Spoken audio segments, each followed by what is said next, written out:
नमस्ते. आजच्या नवीन व्हिडिओमध्ये तुमचं स्वागत आहे. आज आपण आहे ना रेसिपी बघणार आहे.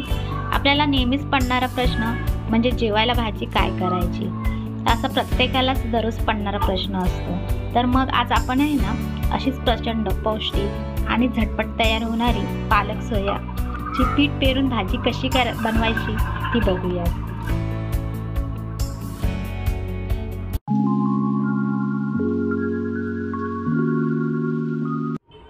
या रेसिपीसाठी आहे ना लागणारे साहित्य आपण बघून घेऊया. तर मी आहे ना सर्वप्रथम आहे ना पालक बारीक चिरून घेतलेला आहे, स्वच्छ धुवून घेतलेला आहे.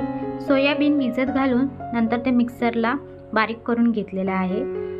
2 कांदे घेतलेले आहेत बारीक चिरून. बेसनचं पीठ लाल तिखट घेतलेलं आहे. फोडणीसाठी मोहरी घेतलेली आहे. चवीपुरतं मीठ घेतलेलं आहे आणि थोडीशी हळद घेतलेली आहे आणि फोडणीला घालण्यासाठी हिंग पण घेतलेला आहे. आता आपण आहे ना रेसिपीला सुरुवात करूया. तर मी सर्वप्रथम आहे ना कढई ठेवलेली आहे गॅसवर तापायला आणि त्याच्यामध्ये आहे ना तेल टाकलेलं आहे. तर तेल तापलं ना की त्याच्यामध्ये आहे ना आता मी मोहरी घालून घेणार आहे. मोहरी घातल्याच्या नंतर आहे ना मोहरी चांगली तडतडली ना की त्याच्यानंतर मी हिंग घालणार आहे फोडणीला.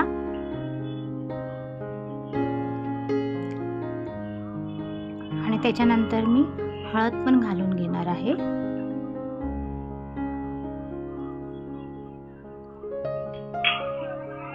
आणि हळद घालून झाली की त्याच्यामध्ये आता मी कांदा टाकणार आहे. कांदा पण चांगला परतून घ्यायचा.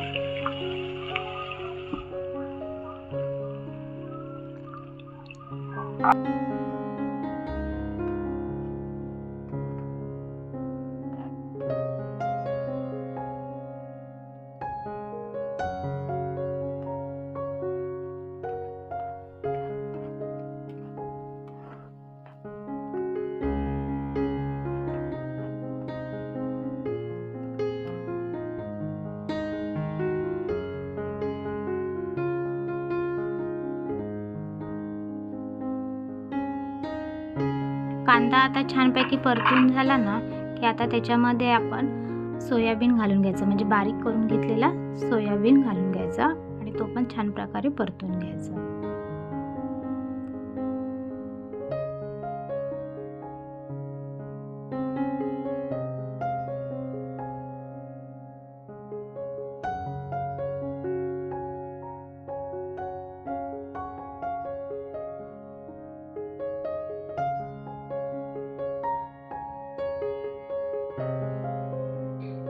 सोयाबीन पण आहे ना म्हणजे बारीक करून घेतलेल्या सोयाबीन वगैरे आहे ना ते छान प्रकारे परतून घेतलं ना की त्याच्यामध्ये आहे ना आपण स्वच्छ धुवून घेतलेले पालक चिरून घेतलेले आहे ते पण त्याच्यामध्ये ॲड करून घ्यायची आणि छान प्रकारे आहे ना ते पण परतून घ्यायची.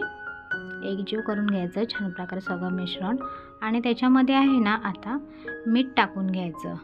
मीठ का जेणेकरून आहे ना त्या पालकाचं आहे ना कलर आहे ना हिरवागार राहण्यास मदत होते.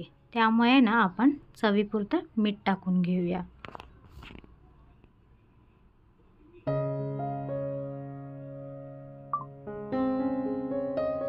आणि आता आपण आहे ना हे छान प्रकारे आहे ना सगळं मिश्रण आहे ना चांगलं मिक्स करून घेऊया.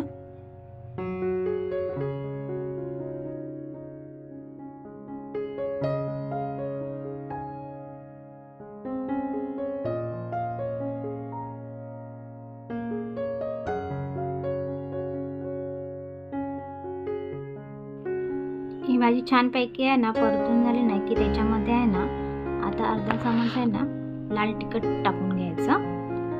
आपल्या आवडीनुसार जशी तिखट पाहिजे त्यानुसार आहे ना आपण लाल तिखट टाकायचं. छान प्रकारे आहे ना भाजी परतून घ्यायची.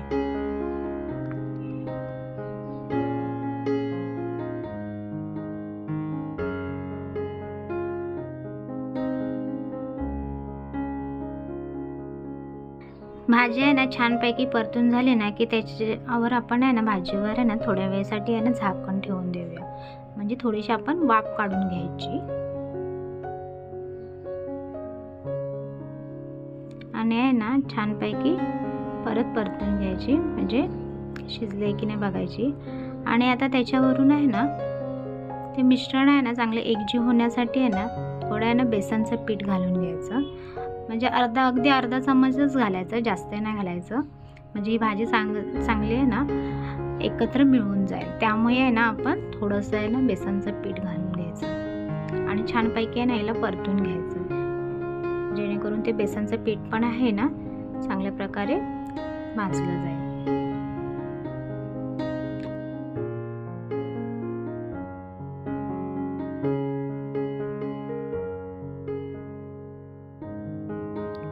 बेसनचं पीठ घालून आहे ना ही भाजी आहे ना चांगल्या प्रकारे परतून घ्यायची आहे आणि परत थोड्या वेळासाठी आहे ना झाकण मारून घेऊया आपण आणि ही छान प्रकारे आहे ना भाजी शिजेल. अशा प्रकारे आहे ना की आपली भाजी आहे ना तयार आहे खाण्यासाठी. तर तुम्ही पण आहे ना अशाच प्रकारे आहे ना भाजी करून बघा, नक्की करून बघा.